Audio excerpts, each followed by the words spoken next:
नमस्कार मित्रों, अष्टावक्र महागीता के प्रथम प्रकरण से 10वां श्लोक। यत्र विश्वम इदं भाति कल्पितं रज्जु सर्पवत् आनंद परमानंद सह बोधत्वं सुखम चर। अर्थात जिस आनंद परमानंद व ज्ञान रूप अधिष्ठान में यह संसार प्रतीत होता है, वैसे जैसे कि रस्सी में सर्प वह अधिष्ठान रूप तुम हो, इसलिए सदैव परम सुख में रहो, परम सुख में विचरण करो। प्रारंभ में सृष्टि कर्म के संदर्भ में संक्षिप्त रूप से यह विचार किया गया है।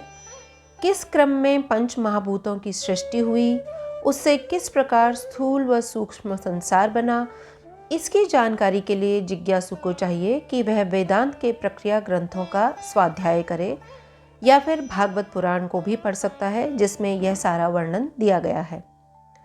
कार्य कारण सिद्धांत के आधार पर ही इस स्थूल जगत की कारण रूप किसी सत्ता को स्वीकार किया गया है।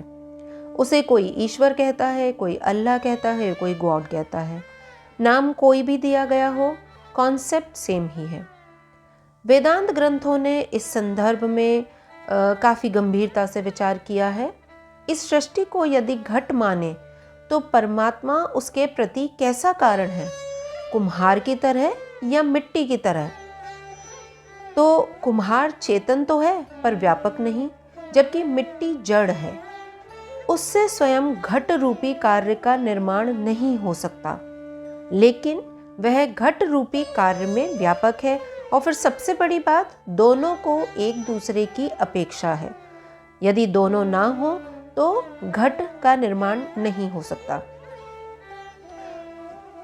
ऐसी संरचना को सिद्ध करने के लिए जरूरी है कि दो को माना जाए। पारिभाषिक शब्दावली के रूप में घट के प्रति कुम्हार निमित्त कारण है, जबकि मिट्टी उपादान कारण। वेदांत ग्रंथों ने उदाहरण दिया है कि परमात्मा ने जगत की सृष्टि मकड़ी की तरह की थी। जैसे मकड़ी स्वयं से जाले को उत्पन्न करती है और उसे अपने में ही समेट लेती है, उसी प्रकार परमात्मा स्वयं से जगत की उत्पत्ति करता है और फिर स्वयं में ही उसका लय कर लेता है।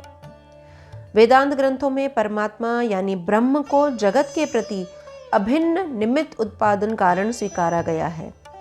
इसकी व्याख्या हम ऐसे भी कर सकते हैं कि यह जगत ब्रह्म का परिणाम है। ब्रह्म जगत के रूप में परिणत कैसे हो गया?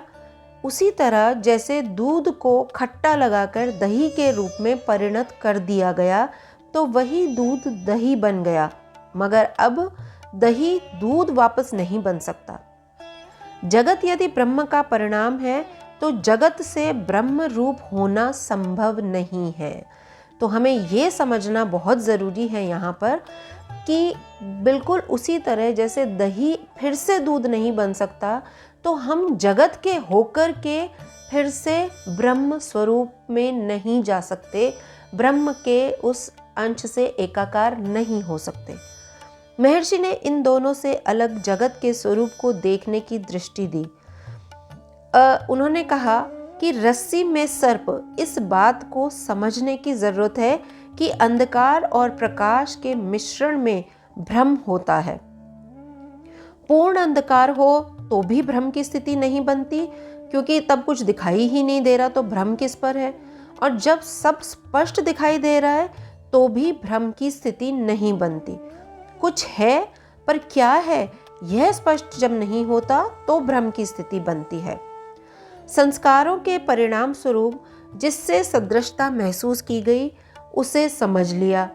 सर्प को भी कहीं देखा था टेढ़ा, लंबा, पतला, काला दिखने वाला, तो वैसी ही रस्सी लगी दूर से देखने पर और रस्सी को सर्प मान लिया। सर्प मानते ही भयभीत हो गए, रोमांच हो आया, गला सूख गया, पैर जम गए और वही लक्षण स्वतः पैदा हो गए जो सर्प को देखकर होते हैं। जब सर्प की प्रतीति हुई उस समय रस्सी नहीं थी, जबकि यह बात सही नहीं, लेकिन भयभीत की दृष्टि को देखते हुए कहा जा सकता है कि उस वक्त रस्सी ही सर्प बन गई। सर्प की जो उत्पत्ति हुई उससे रस्सी में असल में तो कोई परिवर्तन हुआ नहीं। सर्प रस्सी का परिणाम नहीं था। यहाँ दृष्टांत में रस्सी अधिष्ठान है और सर्प अधिष्ठ है। दोनों का कहीं कोई संबंध नहीं, लेकिन फिर भी दोनों का कार्य कारण संबंध बन गया। बिल्कुल ऐसा ही संबंध ब्रह्म रूप का जगत रूप के साथ है। यह जगत ब्रह्म में, आत्मा में उसी प्रकार संस्कार जन्य कल्पित है जैसे रस्सी में सर्प की अनुभूति हुई। जगत दुख रूप है, जबकि तेरी आत्मा आनंद परमानंद रूप। वही तुम हो, तत्वसी। इसलिए तुम भी आनंद परमानंद रूप हो, ज्ञान रूप हो। तो फिर कैसा दुख, कैसा द्वंद्व। इस संसार में सुखपूर्वक विचर।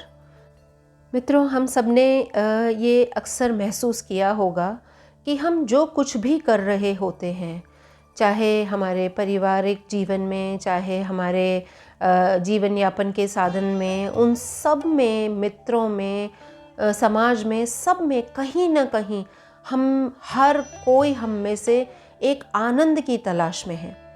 तो ये यहाँ पर महर्षि वही बताना चाह रहे हैं कि दरअसल हमारी आत्मा का जो सत्य रूप, सत्य स्वरूप है, वह उस आनंद और परमानंद का है, मगर भूलवश हम उसको भीतर जाकर के प्राप्त करने की बजाय बाहर उस जगत में ढूंढ रहे हैं, जो कि कभी नहीं मिल सकता। तो इस श्लोक से आज मुझे लगता है कि हम सब अपने भीतर की यात्रा को कहीं ना कहीं शुरू करेंगे और जल्द ही उस आनंद का साक्षात्कार अपने जीवन में करेंगे। आज के लिए इतना ही। नमस्कार।